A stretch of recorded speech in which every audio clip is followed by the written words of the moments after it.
Quand on est hypersensible, on peut souvent se poser la question de comment faire pour avoir confiance en soi. J'ai déjà traité cette question. Aujourd'hui, j'ai envie de te poser la question suivante.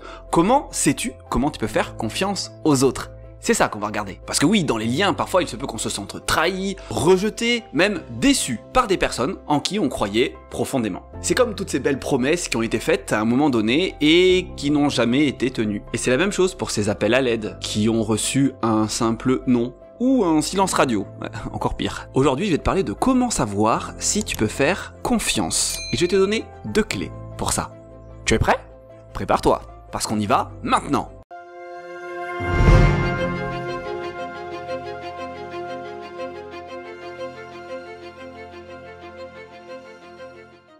Hello, chers héros, chères héroïnes, ici Lishan, formateur, coach, spécialisé dans l'accompagnement de l'hypersensibilité. J'espère que tu es dans une forme olympique aujourd'hui. Apprendre à se faire confiance est une énorme étape dans la vie. La deuxième étape serait d'apprendre à faire confiance aux bonnes personnes. Et je vais te donner ici 2 clés qui vont t'aider à y voir plus clair sur cette notion de faire confiance aux autres.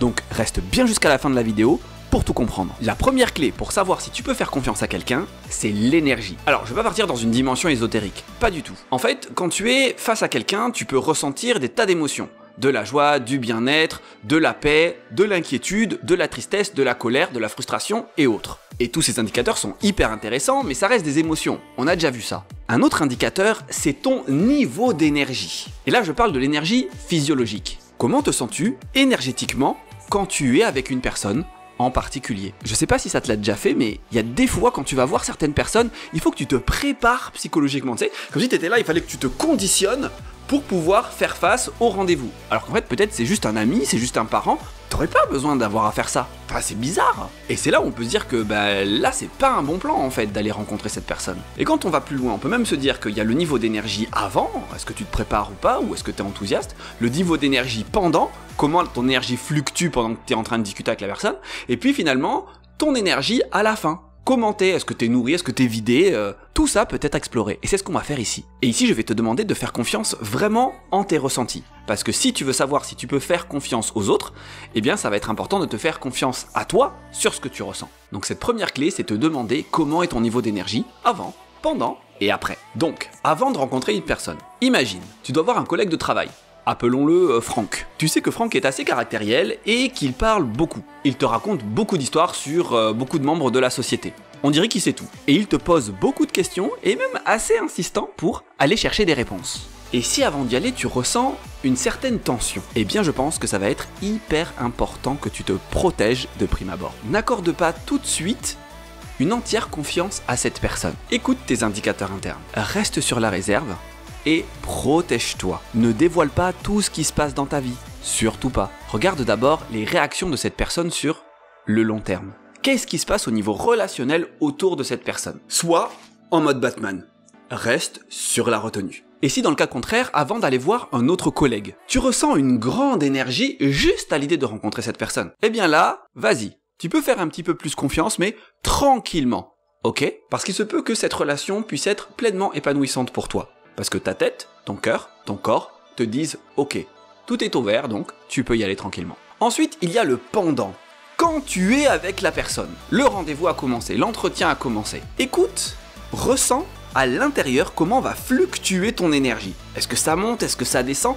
Qu'est-ce qui se passe ? Donc imaginons que tu es avec un membre de ta famille. On va l'appeler Eddie. Quand tu es en sa présence, Eddie parle beaucoup de ce qui se passe dans sa vie. Et quand tu essaies de prendre la parole, Eddie ramène la conversation à ce qui se passe dans sa vie présentement. Et quand tu essaies de lui dire que même si on a des difficultés dans la vie, il peut y avoir des solutions, eh bien là, tu peux entendre que tu vis dans le monde des bisounours. Et si finalement tu veux témoigner de ta propre expérience en disant que tu as réussi à vaincre certaines difficultés, là, elle va te dire que tu as de la chance. Ça te parle ça ? Dans ce cas-là, tu sens que ton énergie diminue assez rapidement. Et là, ça va être hyper important, pareil, que tu puisses te protéger. Mais ça veut dire quoi, se protéger ? Déjà, ça veut dire prendre les choses un petit peu moins à cœur, ne pas rentrer dans des débats idéologiques, et peut-être même écourter le rendez-vous si ça devient trop pour toi. Bon, bien sûr, il se peut que tu sois fatigué ce jour-là, mais si ça se répète sur le long terme, là c'est important de te poser des questions. Il se peut aussi que tu ressentes des frictions dans les échanges. C'est ce moment où la personne dit des choses et toi t'auras envie de parler, mais vu qu'elle débite tous ses arguments à la vitesse de la lumière, à un moment donné, tu voulais réagir sur l'argument A, elle est déjà à l'argument H, et c'est trop tard. Du coup, t'es tout le temps dans cette espèce de friction de vouloir rattraper la locomotive, mais t'es complètement largué. Donc là c'est pareil, tu n'as pas besoin de jouer à Superman et encaisser sans broncher. Protège-toi, mets de la distance. Tu peux dire simplement que là, voilà, ça suffit pour toi et que tu dois y aller. A contrario, il se peut que, lors d'un échange avec une autre personne, ton énergie augmente au fur et à mesure. Il y a une saine émulation, les échanges sont fluides, chacun parle à peu près à 50% et est 100% responsable de ses idées et dans l'accueil des idées de l'autre. Là c'est top, on est dans une spirale ascendante. Et là au fur et à mesure tu sens que tu gagnes en énergie, tu sens que la discussion, les débats peuvent être très intéressants et ça te fait grandir. Tu sens que c'est fluide, il y a une bonne connexion avec la personne, c'est top. Donc là j'aurais envie de dire que oui, tu peux aller vers une relation de confiance avec cette personne. Et ensuite il va y avoir l'après. Imagine que tu es avec ton ami, on va l'appeler Johnny. Quand tu passes du temps en sa présence, à la fin quand tu pars tu te sens complètement vidé. T'en peux plus, t'as juste envie de rentrer chez toi, de te reposer et que personne te parle. T'as passé 1 heure avec cette personne et tu vas avoir besoin de 2 heures pour te retaper. Niveau rentabilité, on n'est pas au top là. Si tu te sens épuisé, si tu te sens même soulagé d'être parti de chez cette personne comme si c'était une espèce de traquenard, pose-toi vraiment des questions. As-tu envie de continuer à voir cette personne? Après, je te dis pas de couper les ponts. Simplement, tu peux revoir la durée que tu passes avec cette personne et la fréquence où tu passes du temps avec cette personne. Par contre, si à la fin, avec une autre amie, tu te sens complètement reboosté, tu te sens motivé, tu as envie d'avancer sur des projets, alors là, vas-y, fonce, continue, installe une relation de confiance progressivement. Là, oui, ça te fait du bien. Et cherche à voir cette personne le plus possible, bien sûr en fonction de vos emplois du temps respectifs. Ça va? C'est clair pour toi? Ok. Mais reste bien concentré parce que je vais te parler de quelque chose de fondamental. L'énergie, c'est une clé importante. Mais la deuxième clé ultra fondamentale, c'est le temps. Tu vas avoir besoin de prendre ton temps pour faire confiance aux gens. Il se peut que tu te sentes bien à l'idée de voir cette personne, que tu te sentes bien avec cette personne et que tu te sentes bien après. Mais un one shot, ça ne suffit pas. Tu as besoin de répétition. Et nous avons bien sûr le cas particulier des rencontres romantiques. Qu'est-ce qui se passe? Avant de rencontrer la personne, t'es au taquet. Quand t'es avec la personne, t'es au taquet. Quand tu repars, t'as juste envie de la revoir, t'es au taquet. Pourquoi? Parce que tu es saturé d'une hormone qui s'appelle la phényléthylamine, l'hormone de la rencontre.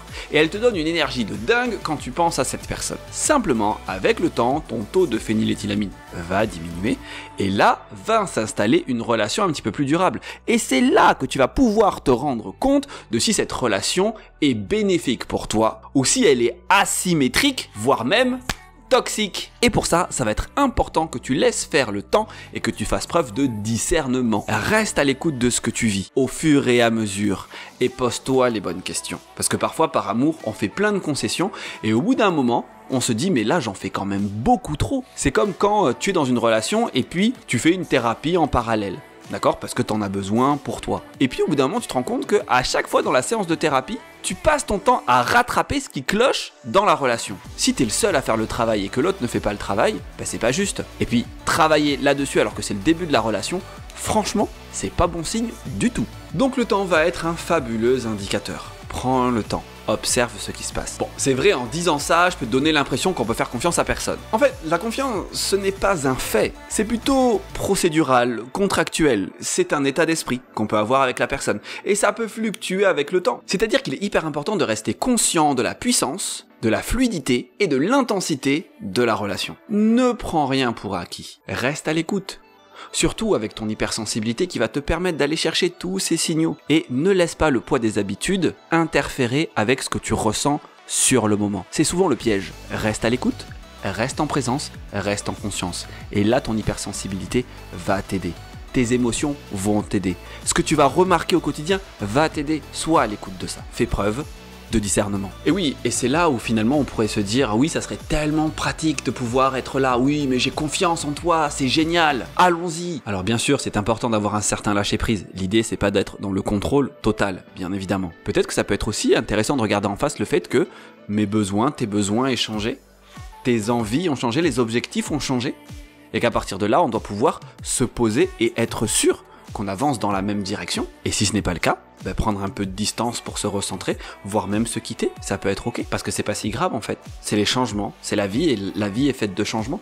Inutile de rester à vouloir ajuster, surajuster, s'adapter, se suradapter et se battre avec des choses qui ne vont plus ensemble. C'est pour ça qu'en fait la personne en qui tu dois le plus avoir confiance, c'est en toi-même et en ton jugement. Ça t'évitera de te battre contre les gens, pire, te battre contre les circonstances de la vie. Et comme l'a si bien dit Maître Yoda, un maître Jedi a mieux à faire que de se battre. Rechercher la sagesse, trouver l'équilibre. Si cette vidéo t'a plu, je t'invite à la liker. Merci, vous êtes énormément à vous abonner en ce moment, ça fait super plaisir, la chaîne grandit. Au top, merci beaucoup. Donc abonne-toi si c'est pas déjà fait et partage aux personnes qui pourraient avoir besoin de ce contenu pour pouvoir se protéger. Et si le cœur t'en dit, passe me voir en commentaire pour me dire que tu es là, ça me fera super plaisir. En attendant, prends bien soin de toi, que la force soit avec toi et je te dis à très vite. Salut!